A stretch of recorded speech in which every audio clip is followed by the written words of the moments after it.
Hablemos de los derechos reales.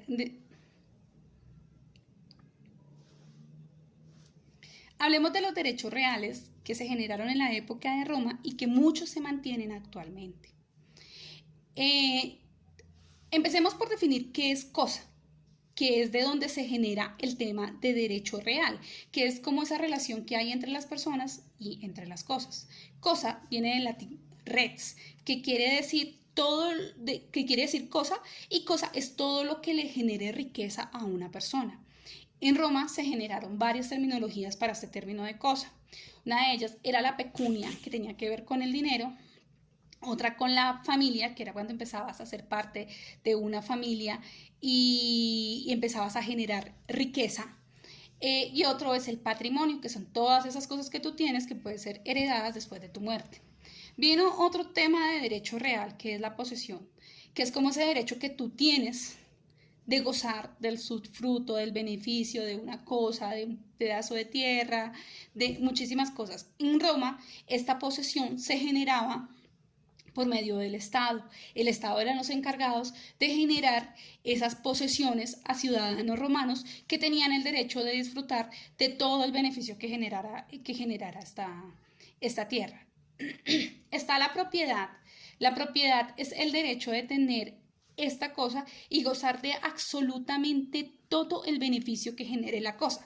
¿Cuál es la diferencia entre la posesión? Que la posesión era parte en Roma, la posesión en Roma era algo que te daba el Estado y en cualquier momento te lo podía pedir porque era de él, y la propiedad era dueño, una de las personas romanas, y si el Estado necesitaba algo dentro de esa propiedad, tenía que entrar a pagar un canon arrendatario, un canon o un alquiler hacia esa persona por utilizar esa cosa.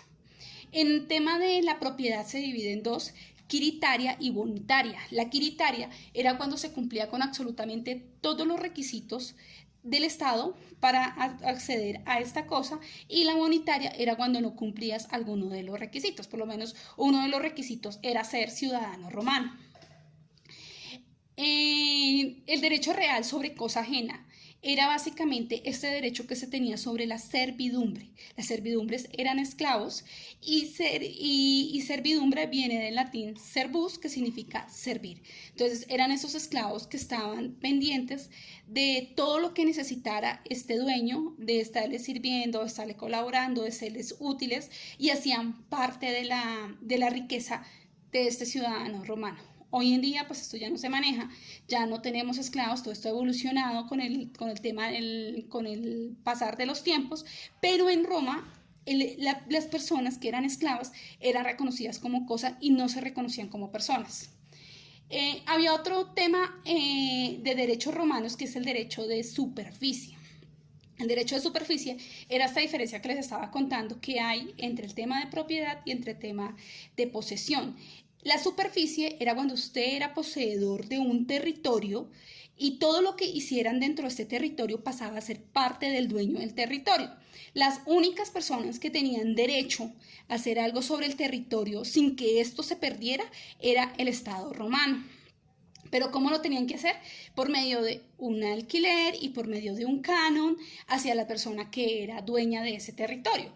Esto de alguna manera se mantiene porque si tú eres dueño de un territorio, todo lo que se haga en el territorio, si no está con tu autorización, si no está en un acuerdo contigo, pues la persona que hizo algo sobre tu territorio pierde absolutamente todos los derechos porque el propietario es el que tiene todos los derechos. Entonces, este tema se ha mantenido con el pasar de los tiempos. Hay otro derecho real que se llama enfiteusis. Enfiteusis quiere decir campo, y era este beneficio que se daban a que las personas trabajaran el campo. Recordemos que Roma era un pueblo completamente conquistador que sometió a los pueblos vecinos y que fueron conquistados y quitados sus territorios. Entonces el Estado cogía estos territorios y los entregaba en derecho real de enfiteusis, donde las personas tenían que pagar tenían que pagar un reconocimiento al Estado por utilizar ese territorio durante un año.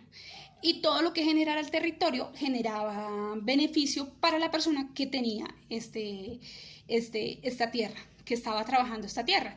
Esto, si lo miramos desde la actualidad, se mantiene desde otro concepto. Hoy en día no se llama enfiteusis, no se llama